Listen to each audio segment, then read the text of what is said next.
Charlotte Bryant was born in Northern Ireland in 1904, her maiden name being Charlotte McHugh. There's little known about Charlotte's childhood, but by the age of 19, she was an attractive woman with raven black hair. In 1922, Charlotte met Frederick Bryant, who was 8 years her senior. Frederick, who was serving in Ireland, was serving as a military policeman from the Dorset regiment. He had also served in the army during the First World War. He immediately fell for Charlotte's physical charms, and when Frederick's tour of duty ended, he returned back to England and Charlotte went back with him.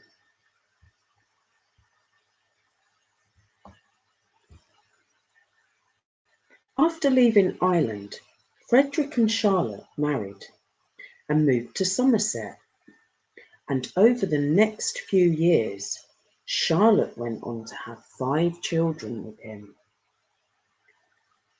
Frederick resumed to civilian life as a farm labourer in a village called Overcompton. Like most small rural villages, there was little to do.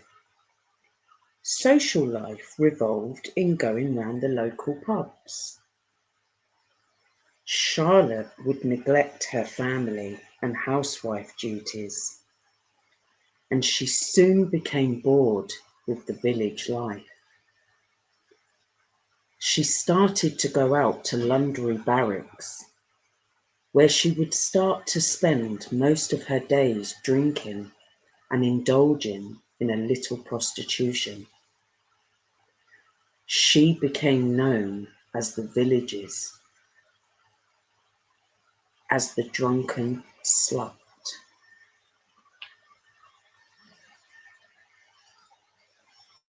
Her husband Frederick found it easier to ignore his wife's nymphomania, and did not even object when she brought men back to the house to share their bed. One of her lovers, a horse dealer of a gypsy culture, Leonard Parsons, started to lodge at the Bryant's house. Not on a regular basis, as his occupation often required him to travel. Himself was a married man with 4 children.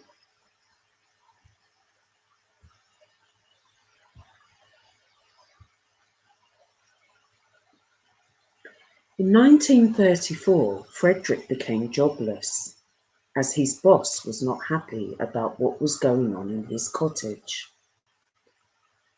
They moved to another village, Combe, near Sharborne in Dorset, where Frederick found employment as a farm labourer again. The move didn't change the domestic circumstances, as Leonard Parsons moved in with them, and his and Charlotte's affair continued.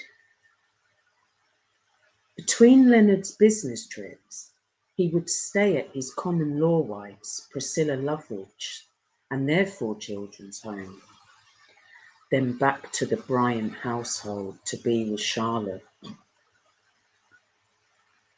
Frederick and Parsons appeared to get on really well and drank together in the local pubs.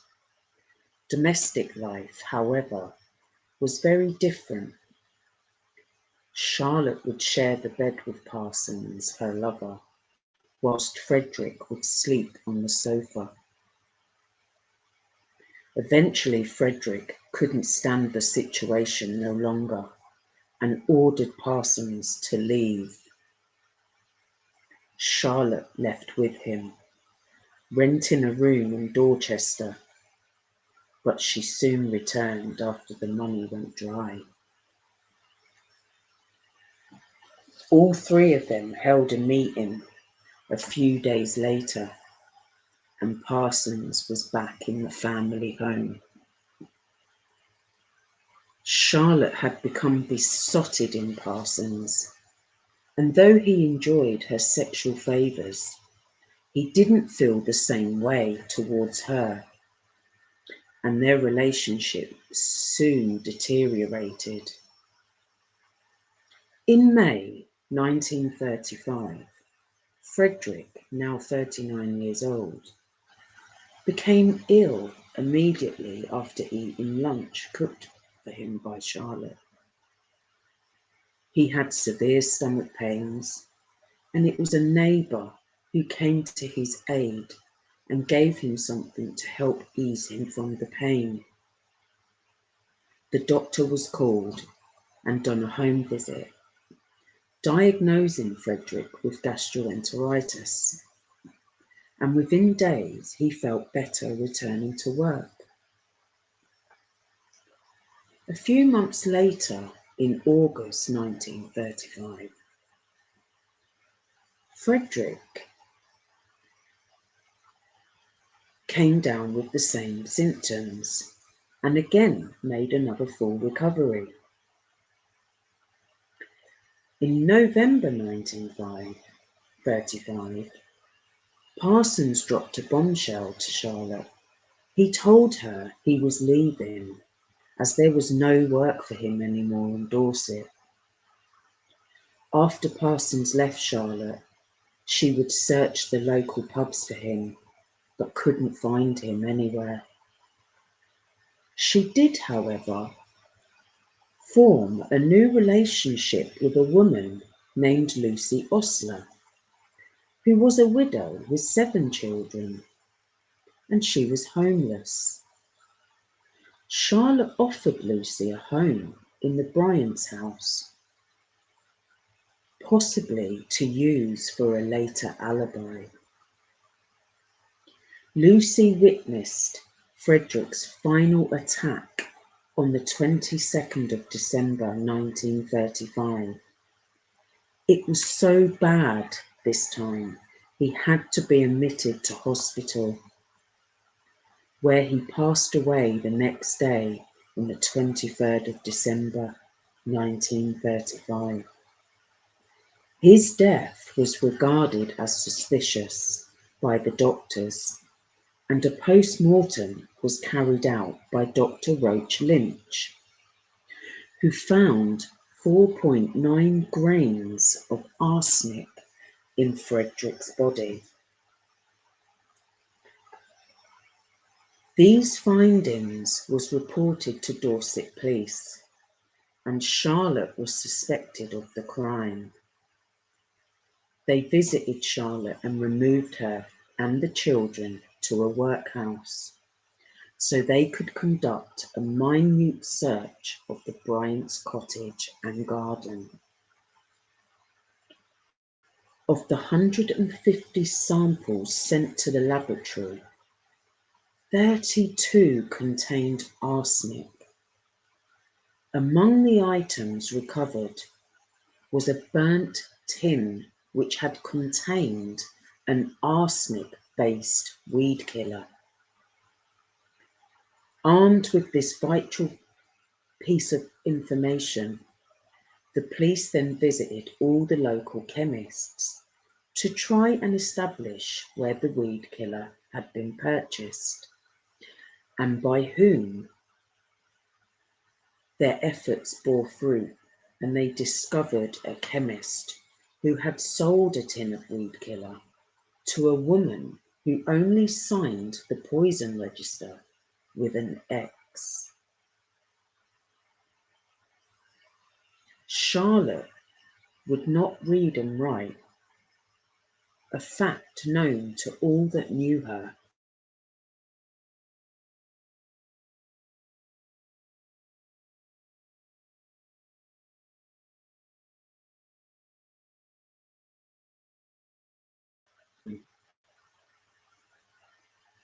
The lineup spooked Lucy so much she told the police that she saw a tin of poison in the Bryant home, and the description of the tin matched the exact one that was sold by the chemist. She also told them that she saw it the second time when she was cleaning and threw it out into the yard. The police quickly recovered the tin, and it also contained arsenic.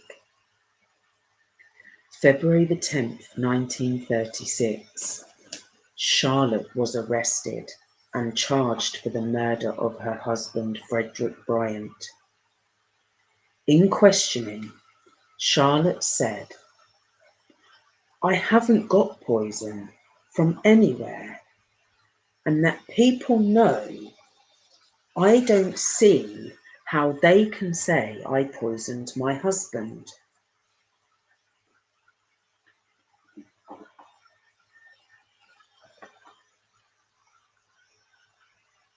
The 27th of May, 1936.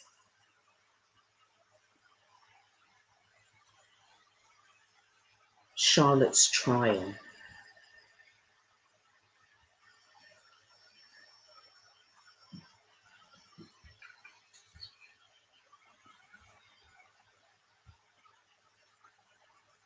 The prosecution argued that the case was a classic eternal triangle, and Charlotte poisoned her husband to be able to have Parsons for herself.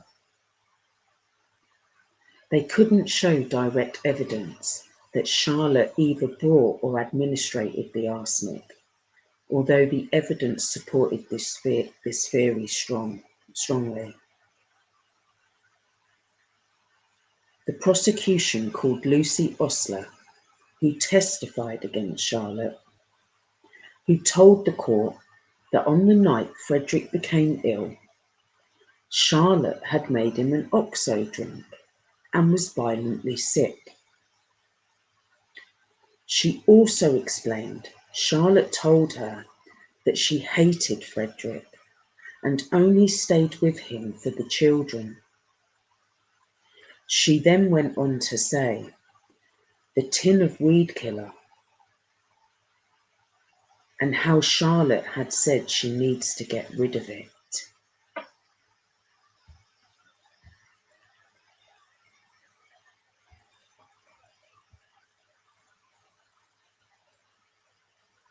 Leonard Parsons also testified, telling the court how they had intercourse on numerous occasions. In the 1930s, this was considered unacceptable and had the effect of painting her to be a scarlet woman. Leonard's testimony probably bore considerable weight with the jury. The forensic evidence was presented by Dr. Roach Lynch, who had analysed the samples taken from the Bryant's home. He demonstrated to the court, giving the jury good eye contact, how arsenic could be dissolved in OXO and not be spotted by a person drinking it.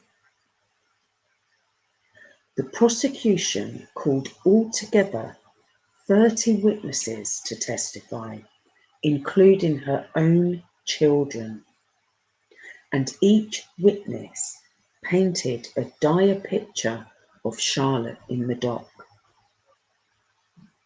Charlotte then took the stand in her own defence and was quick to point the finger of blame on Lucy Osler, claiming Lucy was the one that cared for Frederick during his last night on earth. And Charlotte then went on to say how she went to bed early that night at 7 p.m. She also said she had never possessed any weed killer, and said how pleased and relieved she was when Leonard left the Bryant home, as she had lost complete interest in him. Once all the evidence had been heard and closing statements made by both sides, summing up, the prosecution asked the jury to consider two principal questions. Frederick Bryant had been poisoned with arsenic, and Charlotte was the one to administrate it. He also noted Charlotte was the one present on each occasions her husband had been ill, with the two bouts of sickness, not Lucy Osler. The jury took just 1 hour to find Charlotte guilty of first-degree murder and was sentenced to death by hanging.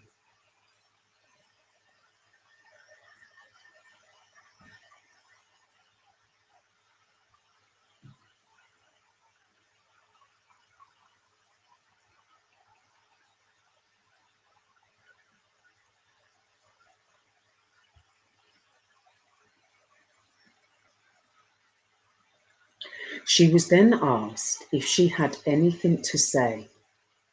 She replied in a calm voice, "I am not guilty."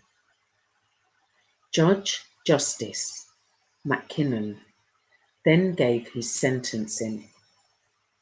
"I sentence you to be taken to the prison in which you have been confided to, from there to a place of execution, where you will be hanged by your neck until you are dead. Your body will then be buried in the prison grounds, and may the Lord have mercy on your soul." On hearing her sentence, Charlotte broke down and was led sobbing away from the dock. Charlotte's execution was an entirely secret affair. There was no reporters present, only a Catholic priest, Father Barney. As Charlotte was led to the gallows at 8 a.m. on Wednesday the 15th of July, 1936, Tom Pierpoint, her executioner, made all his final checks before she was given a drop from the scaffolding platform. Father Barney reported after her last moments as truly edifying, and she met her end with Christian fortitude. Her body was then buried in the grounds of the prison. Charlotte's 5 children, who were now orphaned, were taken into the care of Dorset County Council. Charlotte had left the tiny sum of 5 shillings and 8 halfpennies, around 29p, that she had left for them. And researching this, researching a lot about how people were poisoning people, arsenic was like one of the most frequently used poisons, like by murderers, like back in the 1800s and early 1900s. And even though they sort of like had to sign the register for the arsenic, weed killer, and rat poisons, when it was purchased at the chemist, they had to sign for it. And I mean, like, for the chemist to allow that to be signed with just a cross, that should have been like a proper signature, really. Like, they shouldn't have allowed that to have been sold, I feel. But, with arsenic, what they would do, what I've researched, they would like administrate it to like their victims, like little by little, like rather than like one large dose, like making it like unnoticeable, like to detect. and like what it would do to them, like how it would make them feel, like they would vomit, they would have diarrhea, you know, the pain that these people would have gone through would have been unbearable. And, you know, even like hospitalizing them and death. So, yeah, and it's just a horrible, painful, like death. I could imagine like what they went through, you know, and it also like builds up in the victims, like tissues, hair, nails, which wasn't like detected back then because of like their poor hygiene and lack of refrigeration. So it was diagnosed more as gastro, like by the doctors. So yeah, so there's a video I've done. I'm going to speak about this woman quickly, briefly on this one, Mary Ann Cotton, and she was like one of the most, like Britain's most evil female serial killers, and she used poison on each of her victims, and there was like over 100 they worked out towards her sentencing, and she nearly got away with that crime, but it was a man called James Marsh who invented the Marsh test around that time, and that's what caught her from poisoning her victim. So, yeah, so that was a good thing because she would have got away with that. So, yeah, that's my story on Charlotte Bryant. Um, so, if you haven't watched the story on Mary Ann Cotton, please go over and check it out. If you have, thank you for watching. Thank you for watching this video. Big love to you all and peace out.